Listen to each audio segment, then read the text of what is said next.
A day in my life as a content creator na feeling vlogger from Daet, Camarines Norte. Sa mga araw nga niyan, sinama ko nga pala si Baby. Alis kami dalawa ni Baby. May pupuntahan kami.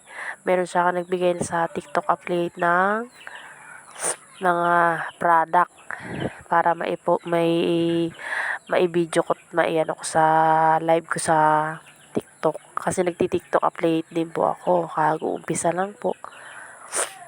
Kasama ko nga pala dyan si Baby, natatakot siya dyan sa mga oras na yan sa tricycle. Kaya todo kapit siya sa akin. Andito na kami sa labasan. Papunta kami doon sa palengke, sa may bayan. O, diba? Ang ganda ng tanawin. Sa mga oras nga na yan, medyo makulimlim. Hapon na nga pala dyan sa mga oras na yan. Ang gala ang magnanay. Saglit lang naman po yan. Mga 20 minutes lang po ang layo mula sa amin. Sa aking mimit na mabait na nagbigay ng mga product sa TikTok affiliate. Yan yung ilog sa amin na lapit. Buti na lang yan pag may bagyo, di rin po siya nang lumaapawat para maano dito sa amin umabot. Buti na lang kahit bumabagyo na malakas dito ay safe dito sa aming lugar. Kasi medyo mataas po dito sa aming tinitirhan. Yan, dito na nga kami sa ginagawang tulay dito sa may Daet. Yan.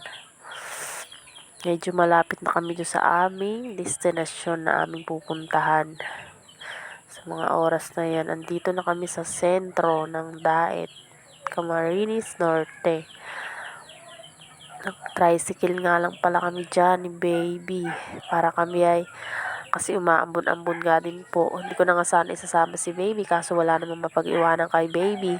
Kaya isinama ko na lang si Baby kasi saglit lang naman kami. Mga oras na yan, sinisipon nga ako. Ayan na nga po pala, malapit na kami magkita ng aking, nandito na kami sa may palengke ng Daet. Diba? Minsan lang nakalabas ng inyong Say Si Love. Ayan. O, diba? O, ayan, andito na kami. Makikipag-meet na ako sa aking magandang kamit na mabait. Ayan, vlogger din po siya. Ayan po siya. Ayan, after naman yan, ayan, nag-selfie muna kami. Kasama si Baby. Pagtapos lang namin magkita, ayan, pauwi na pala kami dyan. Ayan. Mga oras na yun, umaambon na nga po sa oras na yan kasi medyo hapon na po. Magmadali na rin po kami umuwi kasi mahamog na kasi maanuhan si Baby. Kaya nagmamadali din kami kagad yan umuwi.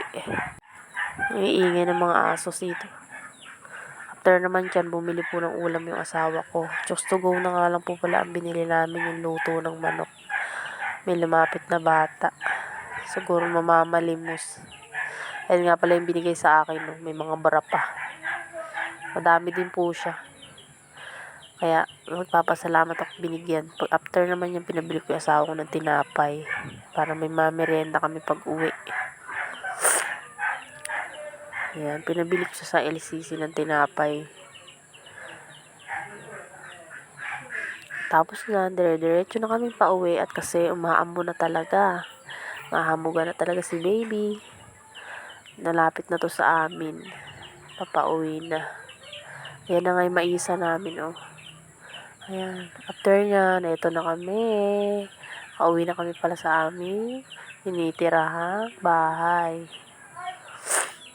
O, diba? Salubong pa yung aso namin. After naman yan, binidyohan ko nga pala yung mga nakuha ko. Binigay sa akin ng vlogger na nagti-TikTok upload. Thank you guys. Thank you for watching.